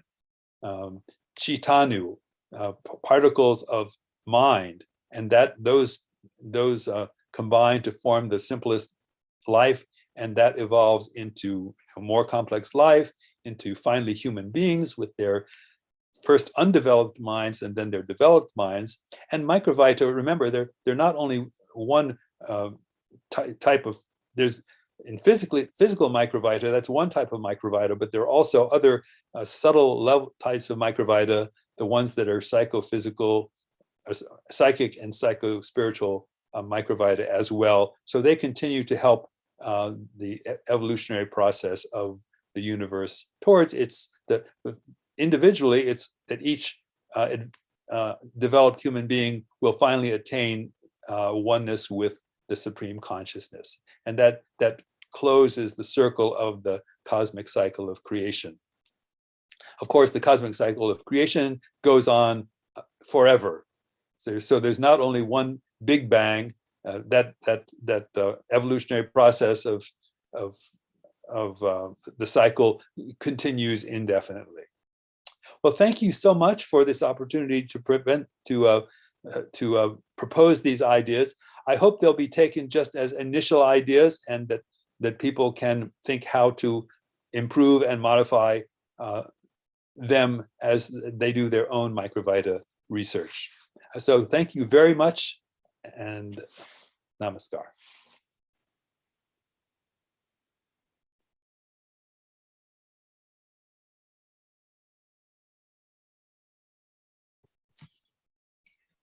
Namaskar, and thank you very much, Dr. Gauthier, for this wonderful speech on this hybrid steady-state Big Bang model of this universe, evolution of the universe. And you have touched so many important points. You have created a theory that how microvita they are created. No one knows about how electron looks, and microvita, they are forming electrons. So the theory which you have given, it is very relevant, and I hope all the persons who are working in the field of physics, quantum physics, particle physics, they might be just evaluating this, how to interpret this in that mode.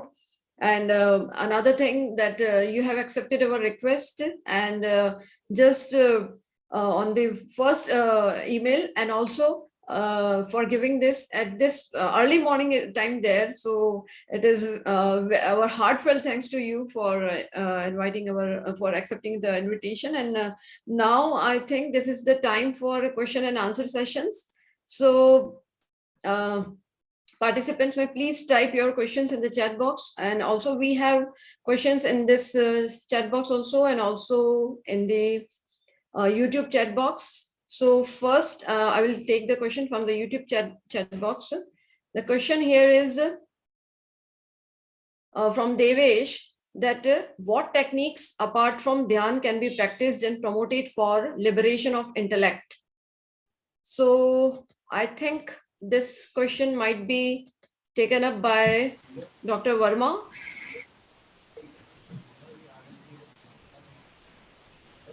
Okay. Yes, sir.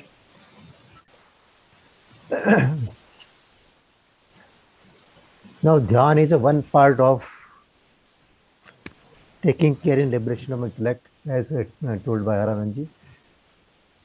But there are many other ways by which one can liberate the intellectual, and that is, you have your 5-10 fundamental rules, that is Yama Niyama, and the 16 points, which if can be very properly followed, then one can easily liberate the intellect from the dogmatic style of the life. It's a simple way. Thank you.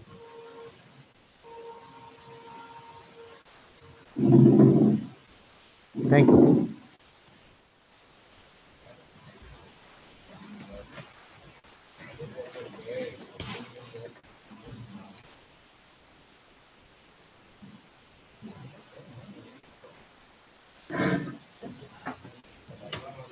Next question,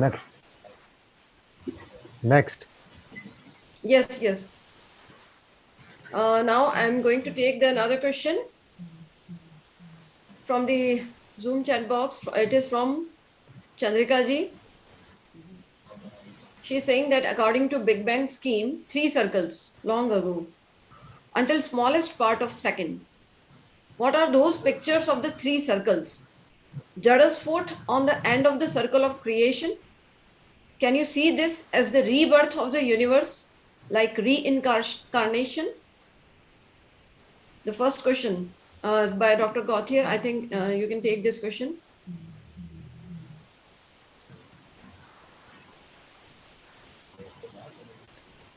Kindly unmute, sir. Almost. Thank you. If the Big Bang that physicists describe come at the end of our apparent universe, when it's approaching what seems like heat death, and then an explosion produces new stars and galaxies, that in terms of human point of view, why doesn't humanity come to an end? Well, humanity, I would say, has the remaining human beings near the end of the universe will reincarnate into the human beings in the next stage after you can say the Big Bang at the end of the universe. Because again, new galaxies and stars have to be evolved and planets, but the human beings there, which were had not finished their, you can say, their karma at the end of the last universe, will be reincarnated in the following Big Bang. So in that sense, reincarnation from the point of view of humanity is going on from the end of one big universe through the Big Bang into the next universe. I would not call it a reincarnation of the universe itself, because I think from a spiritual point of view, the universe is never ending, but it could be a series of Big Bangs, one following another as the universe goes on. So there can't be just a single Big Bang from a spiritual point of view, because then the universe would only have started at one point and maybe end some time in the very distant future, but there would be no continuity of the universe. And so from a spiritual point of view, the universe has to continue to go on, sometimes gradually and sometimes through Big Bangs. Thank you, sir. And another question is, again by Chandrika ji, that is Microvita the same as the Supreme Consciousness?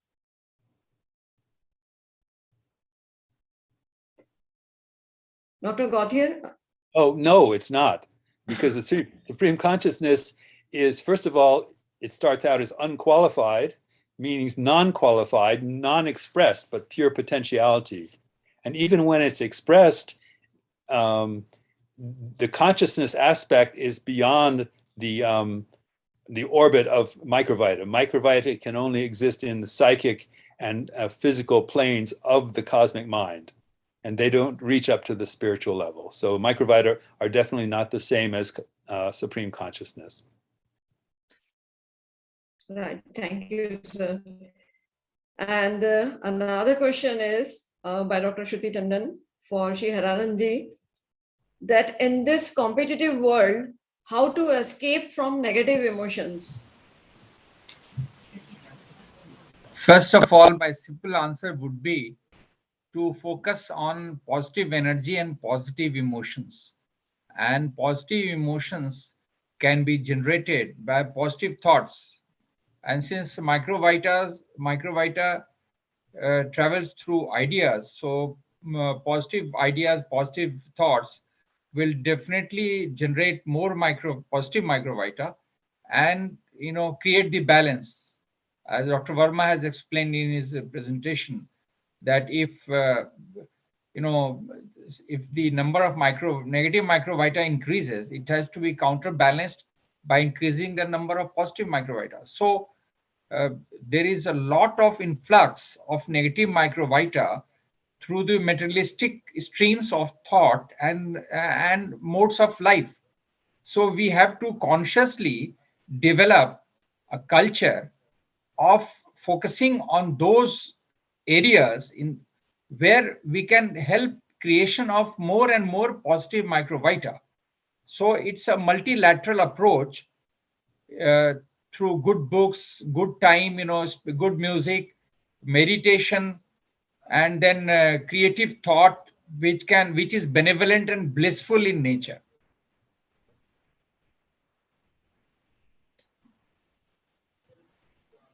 She's telling that means it is a continuous way. Definitely, it's a continuous process, because as I said, due to information overload and a lot of negative energy flowing from all directions into the human mind, and that energy also has an impact on, since all the chakras, all the glands, sub-glands, plexi, and as Shri P.R. Sarkar explained, many things come from the other galaxies, the whole cosmos. We cannot account for those many things. So we have to be alert. There is a constant onslaught of positive and negative energy from the whole atmosphere. So we have to guard ourselves, fortify ourselves, against those negative energies, negative microvita, that can be done safely by increasing our quantum, our quantity of number of positive microvita. So it has to be a conscious, consistent, persistent, continuous effort which will give the desired results.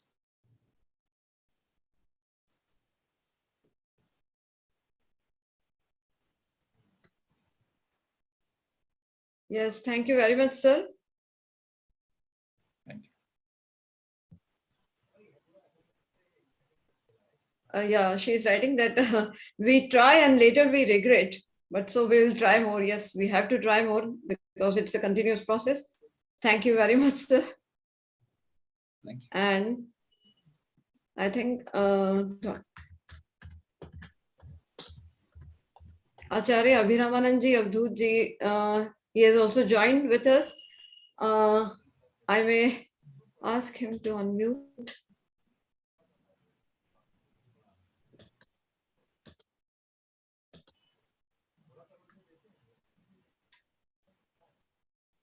Dada, can you hear us? Acharya Abhiramananji?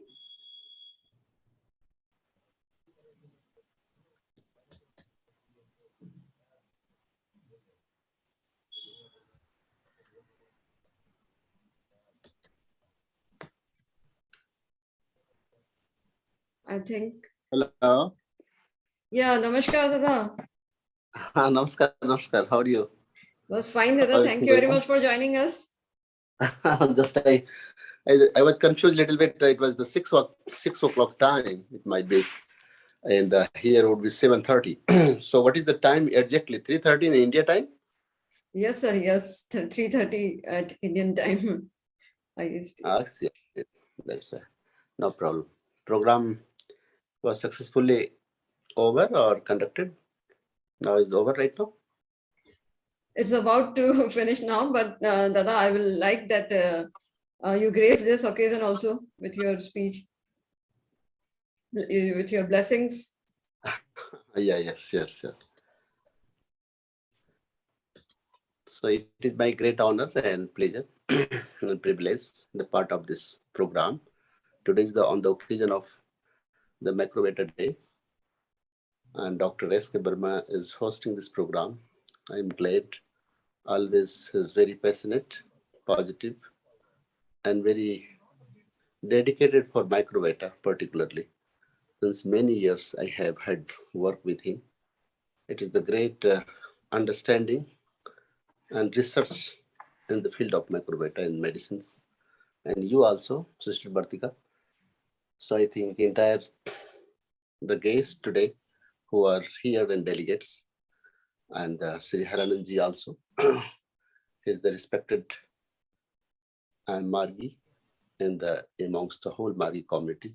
He has delivered the lecture about the emanating cosmology and Microbiota. Microbiota is nothing but blessing of cosmic consciousness and creating and spreading around the whole organism in your body, plexus, galaxies, or all the glands and subglands, and the neuron reflecting each and every flat of our organism by chakras, and attacking the positive microbiota. The microbiota is one of the most important component in this vibrational world. Baba Sri Sri Anandamurti ji has been creating such a huge cosmological environment with the help of the meditation, with the help of creating positive rays by doing positive mantras, Prabhat Sangeet, and also numbers of this positive energy emanating each and every day and night and moment by his blessing. And numbers of the devotees, whole world, they have been doing Panchajanya, Kirtan, moral lessons, and unconditional surrendering to him, praying to him in this pandemic situation. So this is the only the microwater. Micro is the only His grace, and Vita is He Himself, emanating each and every reflecting plate and cells and souls, and flora and fauna and individuals. Whatever we have been thinking and beyond of the imaginations, also He is witnessing and dating. He is vibration. So I would say all the guest speakers and also Dr. S.K. Burma, Sister Bartika, and entire guests who are attending the program, more devices here, and Dinesh ji also, O.P. Malik ji also, what I'm seeing here. So these are our prominent figure of this, contributing this Taoist philosophy. 31st December 2021 is the centennial celebration. We are ending in positive note, and I congratulate on the occasion. So create such a good, best, and unique momentum entire whole cosmic world and the Earth planet to deal with the positive microbiota in order to sustain this whole positive cells and soul who will do some positive things for the sustaining and maintaining this Earth planet. And this is the responsibility and duty of us. This is the only medicines is positive microbiota. Once we will create the positive microbiota, cosmic consciousness is bound to keep the blessing and grace and positive rays and emanating your prayer in order to deal with each and every small, middle, or the smallest or subtlest or biggest problems and huge problems what society has been facing. And persons who are creating negative environment, that negative environment also turn into the positive environment and turn into the positive mind. Mind does everything. So we should reform the mindset, reform the mind thinking of the mind. So that very time, the whole cosmological vibration will attract the cosmological things in order to it means Supreme Almighty will feel the very positiveness, and they will want to give the blessing, and also they feel, okay, this is our whole flora and fauna and individuals and cells, they are praying for me to this planet should be more positive, more vibrant, more divine, more spiritual. So blessing this planet of the entire creation is required today. Otherwise, we will not sustain. So our praise must be best and immense desire to offer the surrender to Him, and we should just offer everything to Him, and we expect Him to give some blessing in this organism, individual, and entire cosmic consciousness and also planet. So thank you so much having me and the short time, but I'm trying to share, and I wanted to use my opportunity for sharing my contribution in the centennial celebrations. What Sister Pratika and entire Margi of Udaipur and Dr. S.K. Burmaji and Harananji and Dr. Richardson, who was the guest today. So I am very thankful and blissful and blessed by Baba. And we are part of this program, and Baba blessed me today in the last moment. So Baba bless you, and Baba bless your responsibility, and entire cosmic consciousness and earth planets blessed by Baba.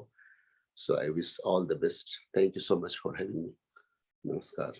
Namaskar, Haranda. And Dr. S.K. Burmaji.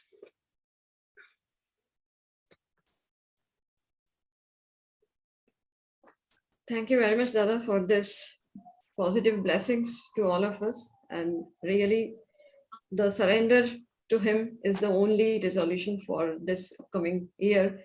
Hope we continuously do this for removing all the negativity around us. So thank you very much, Dada, for blessing us and joining in this event.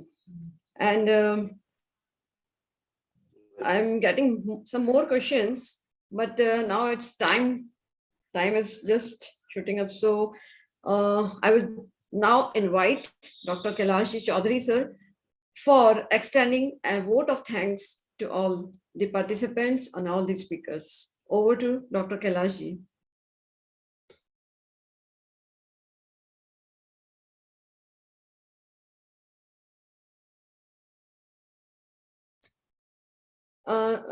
Kindly unmute, sir. Yes, sorry. Namaskar. On behalf of the entire organizing committee of the International Seminar on Microvitology, ISM-2021, it is my pleasure to extend the vote of thanks. First and foremost, important is heartfelt thanks to Almighty so that this event could happen successfully. Our first speaker, Sri Haranandji, spoke on neohumanism and its praxis in contrast with microvitology and nicely explained that 50,000 ideas are traveled through mind. As we know, Mark Gurudev Shri Anandamurti ji gives a clear guidance that is good company, good books, good music, and spiritual lifestyles, so that we can select the idea which gives us the way of Kalyan. We express our sincere gratitude to him for accepting our invitation and spread his valuable time for the wonderful talk. We are highly obliged to Dr. Richard Gauthier from USA for delivering a talk on such an intriguing topic in such a simple manner. Many of the participants are benefited by his talk, which is reflected in the questions and comments coming in the chat box. No event could happen without the active participation of the audience. Therefore, our heartfelt thanks to all the wonderful delegates who have joined from all over the world, like the USA, Germany, Switzerland, Singapore, Venezuela, Australia, and also from all the corners of our own country, India. Thanks are also due to the entire technical committee, Sri I.S. Rathod, Sri Rajesh Sharma, Sri Yash Verma, and others. Last but not the least, sincere thanks to Society of Microwater, Research and Integrated Medicine, SMRIM, Udaipur, and organizers of this seminar, Dr. S.K. Verma, Dr. Dinesh Sharma, Dr. Vartika Jain, for the organizing the seminar on such a relevant theme, which is the need of the hour.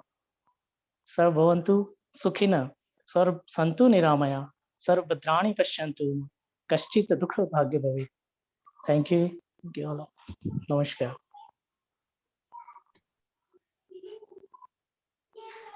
Thank you very much, Dr. Chaudhary, for extending the vote of thanks for all of us. And thank you very much who is commenting in this chat box. And I will request everyone to fill the feedback form. And also you will get the participation certificate for after filling this feedback form. And so with this, I announce the closing of this international seminar and wish you everyone a positive microvita filled beginning of this upcoming 2022, and hope to work more and more in almost every sphere where we are working, so that to make this planet healthy and also our lives more spiritual and positive microvita filled. So thank you very much for joining in this event. Thank you all the speakers and all the participants. Thank you very much. Namaskar. Thank you once again, Dr. Jain and Dr. Verma. Thank you. Thank you very much, sir.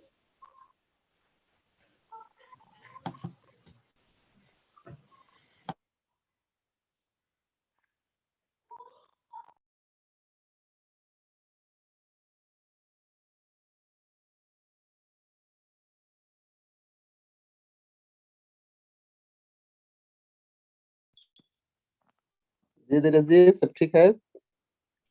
जी दादा Thank end of you so much. आपका video देखा तो मुझे अच्छा लगा, मैंने कहा दादा का चेहरा दिख गया मैं थोड़ा देख